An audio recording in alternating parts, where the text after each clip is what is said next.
jumpa lagi dengan channel Oyen Kiki. Di video kali ini kita akan melanjutkan cerita Donghua, Apotheosis. Ayo langsung aja ke alurnya. Sebelum pergi ke pavilion Gingo, Sun juga berpikir matang-matang. Dengan otoritasnya, dia cukup untuk membuat tanah suci tingkat 10 di alam Yinluo ini. Menyerah padanya sendirian. Tapi menaklukkan tanah suci kelas 10 hampir tidak ada artinya bagi Sun. Dia tidak bisa melawan Yo sama sekali, dan itu hanya akan menakuti ular. Tapi semua aktivitasnya di depannya harus dilakukan secara sembunyi-sembunyi, dan semakin sedikit orang yang mengetahuinya, semakin baik. Pavilion Gingo adalah kekuatan yang didirikan oleh tanah suci Jisoo di kota Zeji. Tujuan utamanya adalah untuk berdagang dengan kekuatan lain di kota Jiji, sehingga memiliki koleksi dan cadangan sumber daya yang melimpah. Setelah Sun melihatnya, dia hanya menggelengkan kepalanya. Bagaimanapun, alam Yinluo hanyalah wilayah perbatasan, dan tidak dapat dibandingkan dengan istana surgawi Yunshio. Dan sumber daya ini juga sangat berharga bagi prajurit biasa, tetapi tidak berguna bagi Lo Sheng saat ini. Sebaliknya, yang lebih dia pedulikan adalah harta rahasia alam Yinluo. Namun meskipun Sun meremehkan sumber daya dan harta karun di sini, tapi dia mengambil banyak Gyo esensi sejati. Setelah pavilion Gingo berdagang dengan rasa lain setiap tahun, pavilion Gingo akan menyerahkan Gyo Yuan sejati ke tanah suci bambu ungu. Namun ada banyak Gyo Yuan sejati di pavilion Gingo. Agar tidak menimbulkan kecurigaan terhadap tanah suci Jisoo, Ling Lan juga mengirimkan pesan ke tanah suci. Dia hanya mengambil sekitar 1/5 dari Gyo esensi sejati, yaitu sekitar 30.000 Gyo esensi sejati. Kemudian dia secara alami menyerahkan barang-barang cadangan ke Lo Sheng. Meskipun Lo Sheng tidak lagi membutuhkan esensi sejati, karena perubahan dunia di dalam tubuhnya, tetapi semakin banyak semakin baik. Semakin banyak uang dan itu akan sangat berguna dalam banyak kasus. Pada awalnya, Lo Sheng bekerja keras untuk mendapatkan 100 Gyo esensi sejati. Jadi 30.000 Gyo esensi sejati ini adalah kekayaan yang besar bagi setiap pejuang alam laut dewa. Setelah tinggal di pavilion Gingo selama 2 hari, Ling Lan mengundurkan diri dari posisinya di tanah suci Shizu dan mengambil slip Gyo yang diberikan Sun padanya ke alam malam abadi, dan Lo Sheng diam-diam kembali ke kediamannya di kota Jiji dan menunggu kedatangan Aihu. Bagaimanapun janji temu 6 bulannya dengan Aihu hanya tersisa lebih dari 1 bulan dalam sekejap mata, dan Lo Sheng sedikit khawatir apakah Aihu akan mencapai kota Jiji dalam waktu yang ditentukan. 1,5 bulan kemudian, Lo Sheng masih tenggelam dalam budidaya. Setelah dia menerobos alam laut dewa, tingkat budidaya Lo Sheng telah meningkat. Kekuatannya semakin meningkat, kemudian kekuatan berbagai hukum dan tubuh. Pertempuran bintang juga dipahami secara tertib. Kadang-kadang Lo Sheng dapat berkomunikasi dengan beberapa bintang, dan dia bertanya-tanya apakah karena dia menyerap ular keberuntungan, sehingga keberuntungannya tampaknya semakin meningkat. Di Pulau Changsu, ketika Lo Sheng baru saja menyerap ular penghancur keberuntungan, keberuntungannya sepertinya telah meroket hingga batasnya.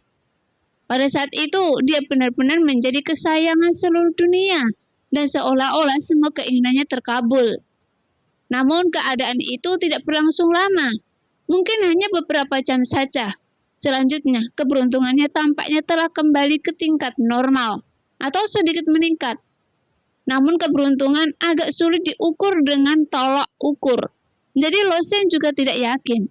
Dan satu-satunya hal yang dapat ditentukan adalah sekarang relatif mudah bagi Lo Sheng untuk mengaktifkan bintang-bintang.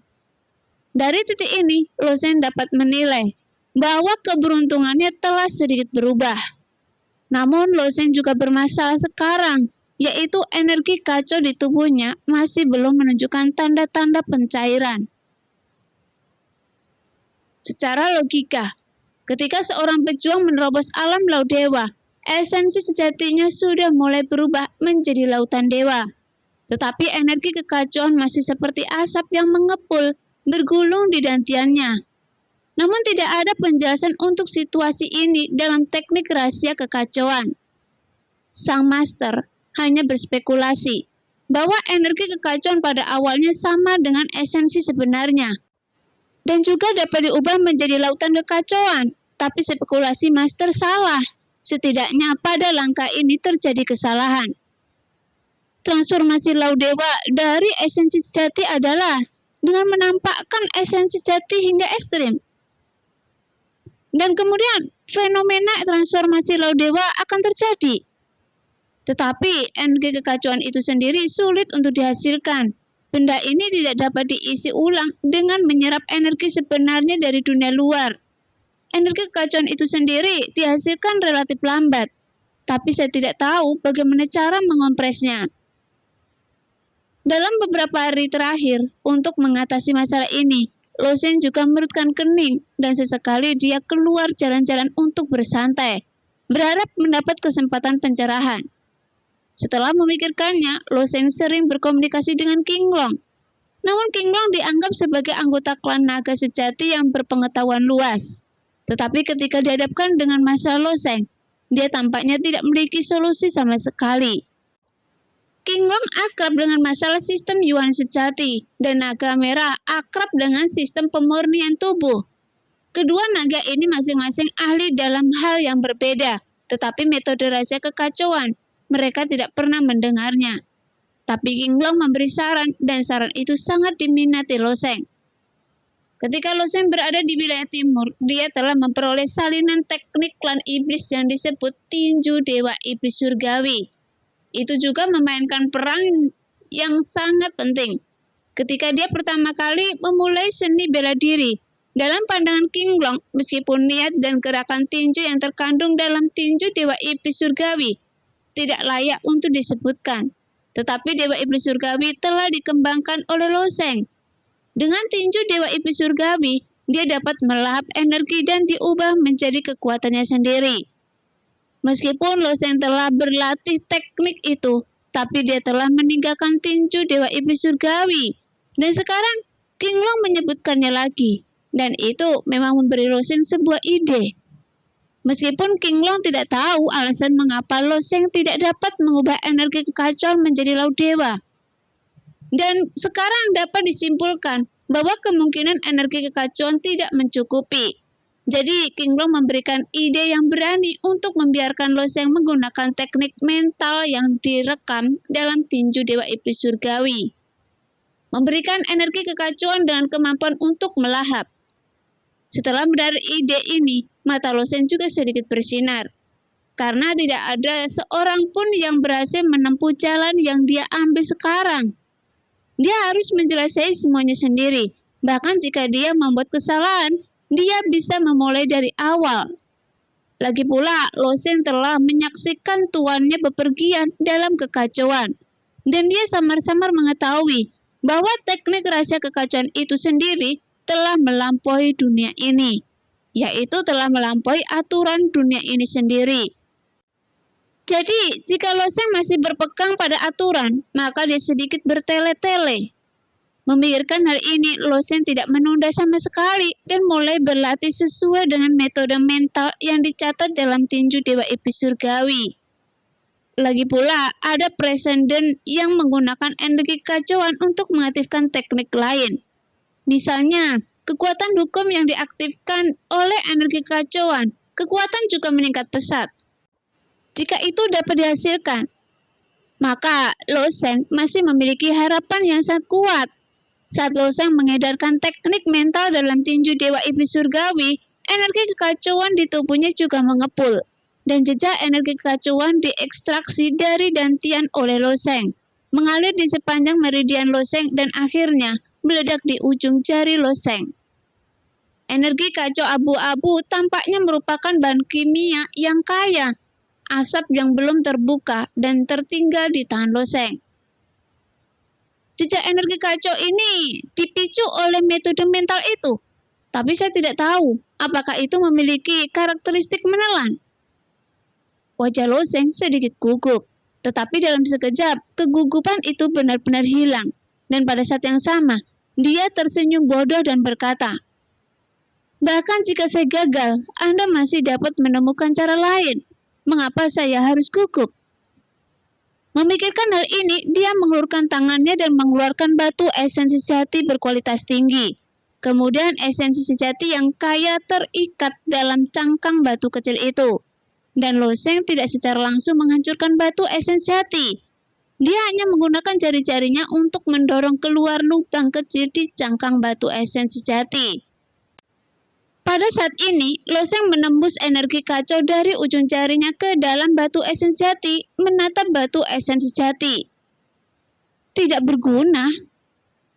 Melalui cangkang batu transparan ini, Lo Sheng dapat melihat energi kacau berwarna coklat yang tersisa di batu esensi sejati.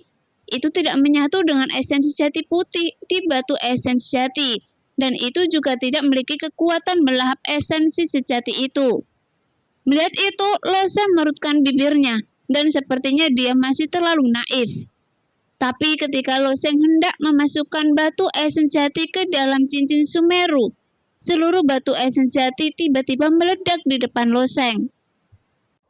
Karena batu esensi sejati berkualitas tinggi tiba-tiba meledak, dan Lo Sheng juga terkejut ketika dia tidak bisa mencegahnya.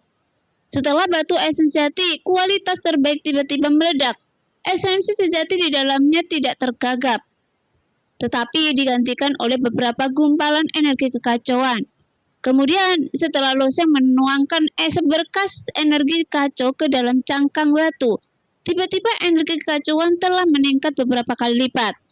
Namun akibat dampak ledakan, energi kacau ini seperti beberapa cambuk yang sangat tipis, menyerang ke segala arah, meninggalkan beberapa penyok yang sangat kecil di dalam rumah. Kemudian, gumpalan energi kacau perlahan menyebar dari penyok itu, seperti ular kecil berwarna abu-abu yang membuat mata Lo Sheng membelalak. Melihat pemandangan di depannya, hanya saja pikiran Lo Sheng sepertinya belum sadar. Dan dia tetap seperti ini selama kurang dari beberapa tarikan nafas. Dan jumlah penyok kecil di sekitar ruangan bertambah. Ular abu-abu kecil itu seperti ngengat kecil, dengan cepat mengikis segala sesuatu di sekitarnya, sambil melarikan lebih banyak ular abu-abu kecil. Lo Sheng, jika Anda tidak peduli, rumah ini akan runtuh. Kata-kata King Long terdengar samar di telinga Lo Sheng. Setelah mengingat ini, Lo Sheng kembali sadar. Dengan sedikit gerakan jari-jarinya, gumpalan energi kacau menyusut dengan cepat. Dan ular kecil abu-abu muncul dari seluruh sudut ruangan dan dengan cepat berkumpul di tangan Lo Sheng. Sekarang energi kekacauan di tangan Lo Sheng telah diperluas ribuan kali dibandingkan sebelumnya. Gumpalan energi kekacauan yang ditarik Lo Sheng sebelumnya tidak lebih tebal dari seutas benang tipis sebuah tinjunya. Energi kacau ini tidak hanya menelan esensi sebenarnya, mereka tampaknya mampu melahap rumah. Lo Sheng menatap energi kacau itu dan berkata dengan kosong, "Ini bukan tentang menelan rumah." King Long mengoreksi, "Saya khawatir energi kacauan ini dapat menelan segalanya." Melihat pemandangan ini, bahkan King Long menjadi lebih gelisah. Karena saran yang diberikan King Long kepada Lo Sheng sebelumnya hanyalah saran agar Lo Sheng mencobanya sendiri.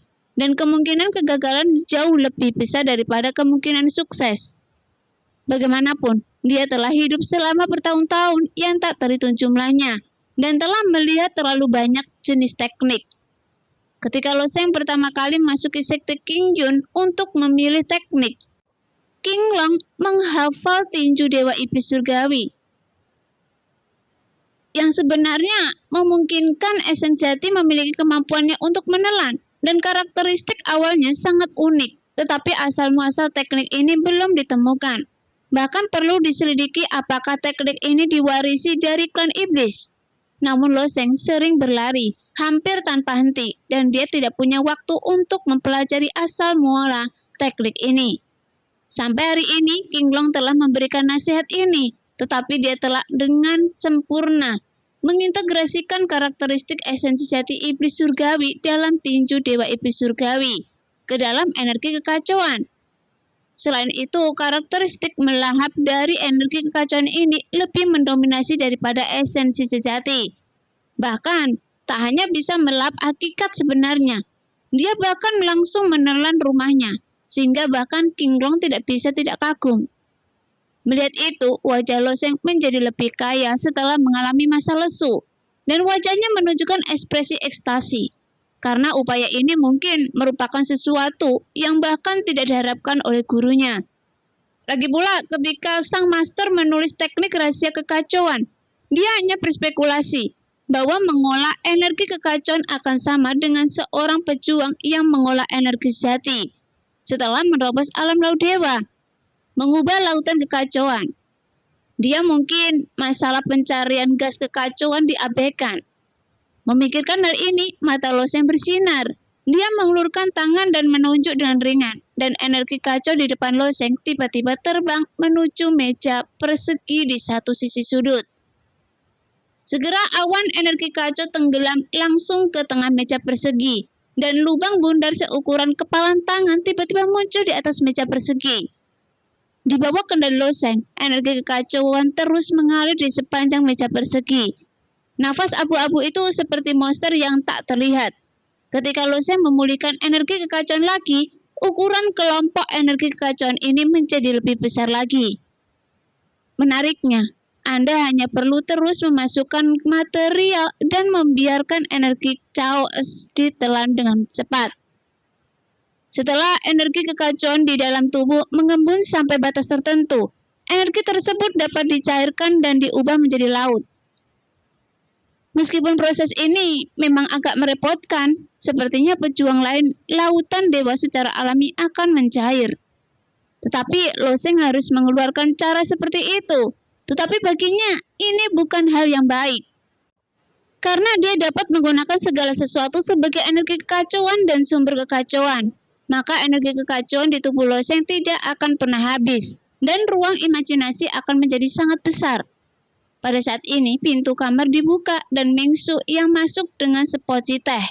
Meskipun Lo Sheng meminta Mingsu untuk tinggal bersamanya dan tidak memintanya melakukan apa yang dilakukan para pelayan ini, tetapi Mingsu masih memikul tanggung jawab. Setelah memasuki ruangan, dia melihat penyok padat di seluruh ruangan, sehingga wajahnya menunjukkan ekspresi aneh, dan kemudian dia diam-diam mundur. Bagaimanapun, Mingsu sangat bertanggung jawab. Dia tidak akan membuka matanya untuk melihat kembali hal-hal yang seharusnya tidak dia diketahui, apalagi mengejar Lo Sheng untuk menanyakan lebih banyak pertanyaan. Pada periode waktu berikutnya, Lo Sheng terus menguji karakteristik menelan energi kacau. Pada awalnya, karakteristik melahap tinju dewa iblis surgawi Lo Sheng tidak terlalu kuat.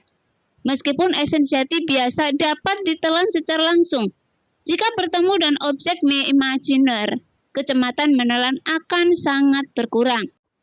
Dan bahkan mungkin menjadi mustahil untuk menelannya. Dan situasi dengan energi kacau tampaknya serupa sekarang.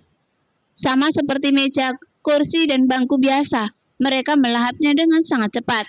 Sedangkan untuk tanah, kayu, batu bata, dan ubin, kecepatan melahapnya bisa diterima. Namun saat bertemu dengan benda emas dan besi, kecepatan melahapnya melambat. Setelah itu, Lo Sheng juga mengambil berbagai hal untuk percobaan, seperti senjata misterius, senjata spiritual, senjata abadi, dan harta karun lainnya. Namun semakin tinggi nilainya dan semakin kuat harta senjatanya, semakin lambat ditelannya. Untuk tujuan percobaan, Lo Sheng bahkan memasukkan senjata suci ke dalamnya, tetapi butuh setengah hari bagi energi kekacauan untuk menyelesaikan melahap sepenuhnya. Jika ingin melahap senjata dewa, mungkin akan memakan waktu lebih lama lagi. Di bawah melahap terus-menerus ini, Lo Sheng menuangkan lebih banyak energi kacau ke dunia di dalam tubuhnya, dan latihannya juga secara bertahap berkembang. Sejak mempraktikkan teknik rahasia kekacauan, dunia di dalam tubuh perlahan-lahan mengembangkan energi kekacauan. Ketika energi kekacauan mencapai jumlah tertentu, ia akan berhenti berkembang. Namun dia belum merasa kenyang dalam dantiannya. Tapi kali ini, Di bawah melahap loseng yang terus-menerus, jumlah energi kacau di dunia dalam dantian meningkat, dan seluruh dunia batin mulai tampak menyempit, dan energi kacau di dalamnya secara bertahap mulai mengembun. Logikanya, ketika energi kekacauan terkondensasi hingga ekstrim, pasti ada tanda-tanda pencairan, sehingga loseng terus-menerus menuangkan energi kekacauan ke dalam dantiannya, sekaligus terus memperhatikan perubahan pada dantiannya. Dan loseng tidak kecewa.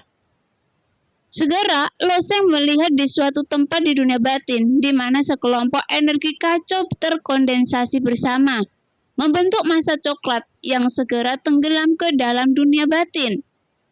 Setelah bola energi kacau pertama mulai mencair, seluruh dunia di dalam tubuh mengalami perubahan yang mengejutkan.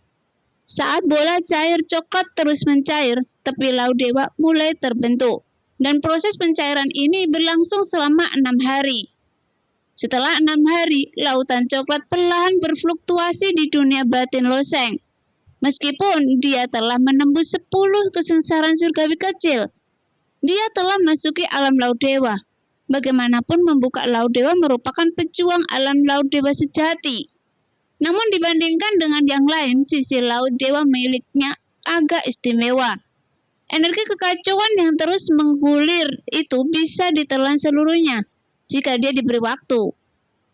Tidak lama setelah laut dewa loseng dibuka, sebuah suara datang dari telinga loseng, tetapi Aihulah yang membakar catatan komunikasi yang awalnya dipertukarkan. Tampaknya Aihu telah tiba di kota Shiji, dan loseng telah lama menunggu di alam Yin Luo, dan karena undangan Aihu dia telah menunggu hari ini. Dan yang paling penting adalah Sun juga tampaknya memahami beberapa rahasia alam Yin Luo, dan loseng pasti akan mendapatkan sumber daya di dalamnya. Jadi setelah loseng menggunakan perintah komunikasi untuk memanggil Aihu, dia meminta Mingsu untuk berkemas dan bersiap berangkat. Mengikuti arahan yang diberikan oleh Aihu, loseng membawa Mingsui melalui kota Jeji. Setelah membakar dupa, dia menemukan dirinya berada di daerah sipil. Warga sipil juga dibagi menjadi 3, 6, dan 9 tingkat. Meskipun beberapa penguasa kaya sendiri bukanlah pejuang, mereka memiliki kekuatan untuk mempekerjakan beberapa pejuang untuk menjaga rumah mereka. Oleh karena itu, terkadang Anda dapat melihat beberapa orang tingkat rendah masuk wilayah sipil. Prajurit seperti yang ada di alam hidup dan mati, bahkan alam dewa penerangan. Loseng dan Mingsui adalah prajurit alam laut dewa. Jadi setelah keduanya tiba di sini, itu juga segera menarik banyak mata yang penasaran. Bagaimanapun, dengan kekuatan seperti itu merupakan impian bagi para pejuang, dan aura yang dipancarkan oleh Loseng dan Mingsu jauh lebih kuat daripada pejuang yang biasa mereka lihat. Jadi sekelompok orang mengikuti Mingsu, dan adegan ini juga membuat Mingsu mengerutkan kening, tapi dia tidak mengerti mengapa Loseng membawanya ke sini. Namun, setelah berjalan tidak jauh seperti ini, sebuah halaman bertingkat tinggi muncul di depannya. Ketika Loseng baru saja berjalan ke pintu, ada orang luar yang gemuk yang dengan hormat membungkuk kepada Loseng. Pejabat ini juga seorang penguasa kaya di daerah setempat. Tentu saja itu untuk orang biasa. Kalaupun seluruh kekayaannya dijual, saya khawatir paling banyak bisa diubah menjadi 1 atau 2.000 batu esensi jati kualitas terbaik. Dan batu esensi jati ini tidak layak disebutkan di mata seorang pejuang, tetapi cukup mencengangkan bagi manusia untuk mendapatkan begitu banyak batu esensi jati. Lagi pula, ini setara dengan pengeluaran tahunan keluarga kelas 3. Dan Yuan Wei tidak tahu siapa yang dia terima. Bahkan beberapa prajurit bawaan yang dia pekerjakan untuk menjaga rumah. Jadi mereka tidak dapat melihat kultivasi dan identitas Loseng dan Mingsui sama sekali. Dalam benak Yuan Wei, orang-orang ini kekuatannya tidak terbayangkan dan sulit untuk ditebak.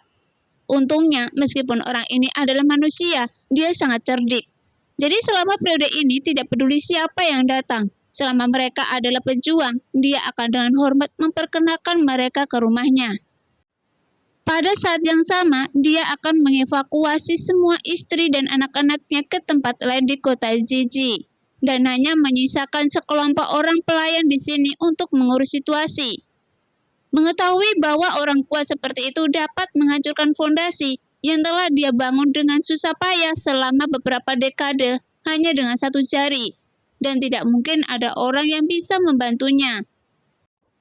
Setelah memasuki komplek bertingkat tinggi, Lo Sheng terus bergerak maju di bawah bimbingan para anggota, tetapi akhirnya menuju ke ruang bawah tanah. Lampu minyak awalnya digantung di dinding ruang bawah tanah, tetapi sekarang semua lampu minyak telah padam, karena anggota belum menyalakan lampunya.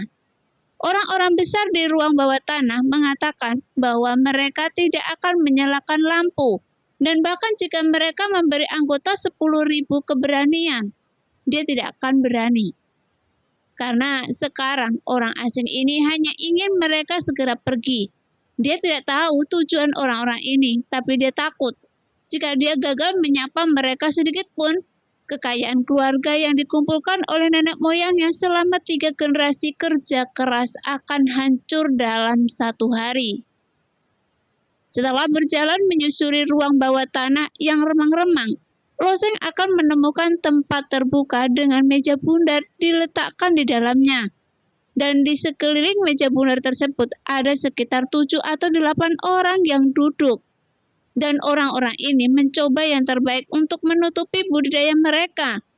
Tetapi aura yang mereka ungkapkan tidak lemah. Setelah Lo Sheng memasuki ruang bawah tanah, dia merasakan kekuatan samar-samar terpancar dari beberapa dari mereka. Dan ada sedikit kewaspadaan di wajahnya. Saudara Lo Sheng ada di sini. Ai Hu duduk di satu sisi meja bundar dan tersenyum tulus pada Lo Sheng. Ayo duduk dan bicara.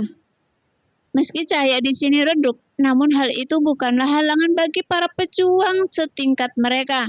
Dengan bantuan cahaya redup, mereka masih bisa melihat satu sama lain dengan jelas. Namun sepertinya ada yang salah dengan suasananya. Ketika dia diundang oleh Ai Hu, dia secara alami berpikir bahwa dia memiliki teman lain. Tetapi dia tidak menyangka bahwa Ai Hu akan mengundang beberapa master dari alam dewa.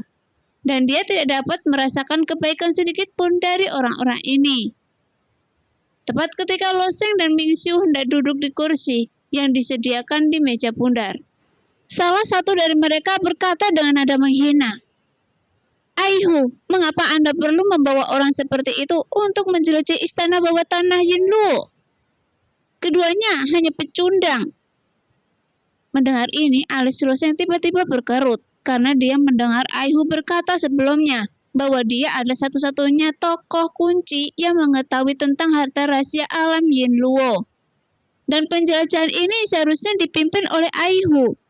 Tetapi situasi yang dihadapi tampaknya tidak demikian. Jadi Ai Hu telah memainkan permainan yang mulus di satu sisi dan dia tertawa. Anda tidak bisa mengatakan itu. Saya bisa meninggalkan dunia jahat hanya karena belas kasihan saudara Lo Sheng. Oleh karena itu, penjelajahan istana bawah tanah Yin Luo ini pasti karena saudara Lo Sheng. Satu bagian untuk Anda dan satu bagian jatuh ke tangan 7 saudara kita. Berapa banyak lagi bagiannya? Mendengar ini, Ai Hu tidak senang dan berkata dengan ekspresi dingin. Saya telah membuat perjanjian dengan Rao An sebelumnya. Anda hanya dapat mengambil 30% dari harta rahasia di istana bawah tanah. Sisanya adalah kebijaksanaan saya sendiri. Sekarang, Ai Hu memiliki budidaya tahap akhir dari alam laut dewa, ditambah dengan bakat baiknya sendiri. Belum lagi fakta bahwa dia juga memiliki gerbang giok pertempuran abadi. Dia mungkin tidak takut dengan orang-orang kuat di alam dewa di depannya.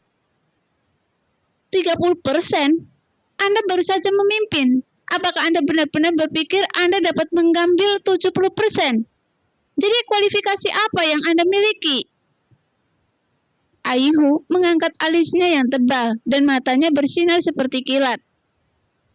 Karena Anda mengira saya tidak memenuhi syarat, silakan saja. Istana bawah tanah Yin Luo ini berada di bawah kota Zizi. Dan Anda juga harus memiliki kemampuan untuk menemukan harta rahasia alam Yin Luo. Aihu, menurut Anda, apakah kami bersaudara benar-benar hanya makan apa-apa? Jika Anda tidak membawa kami ke istana bawah tanah kali ini, kami tidak akan bisa membiarkan Anda keluar dari alam Yin Luo hidup-hidup. Setelah selesai berbicara, tekanan pada salah satu dari mereka tiba-tiba meledak, dan aura seperti iblis muncul di ruang bawah tanah. Di atas ruang bawah tanah ada halaman di luar sel, dan aura tiba-tiba meledak menembus ruang bawah tanah, dan segera membentuk tekanan jiwa yang sangat besar. Dan hampir 10 mil langsung pingsan.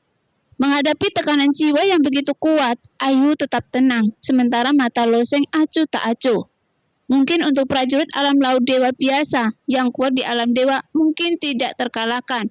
Tetapi apakah itu Aihu atau Loseng? Mereka berdua memenuhi syarat untuk memasuki pavilion Lingya. Jadi keduanya tidak takut dengan orang-orang di depan mereka. Melihat bahwa dia akan mengambil tindakan sebelum perjalanan selesai, seorang pejuang di sudut tertawa datar dan mulai merapikan segalanya. Semuanya, jangan membuat hal-hal tidak menyenangkan karena masalah sepele ini. Mari kita lanjutkan sesuai kesepakatan sebelumnya. Jelas, prajurit yang berbicara adalah Roan yang membuat rencana di Pulau Changsu untuk melawan Loseng dan Ai Ansin.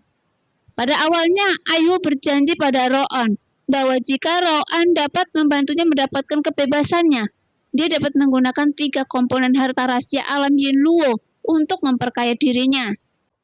Meskipun kekuatannya tidak sebaik satu sama lain. Setelah banyak bicara, dia mengundang ketujuh bersaudara itu untuk berkumpul. Adapun ketujuh bersaudara ini, mereka adalah pejuang independen di alam atas. Setelah diundang, mereka menemukan bahwa orang yang membuka istana bawah tanah Yin Luo sebenarnya adalah alam laut dewa tahap akhir. Dan mereka memiliki sedikit rasa jijik di hati mereka. Karena untuk masuki alam Yin Luo, Aihu hanya membaginya menjadi 30%.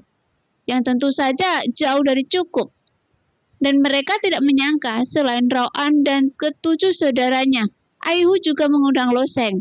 Dan tingkat budidaya Loseng ini bukan lebih buruk lagi, karena dia berada tahap awal alam laut dewa. Jadi siapa yang memenuhi syarat untuk membagikannya? Namun mulut Roan sangat kuat.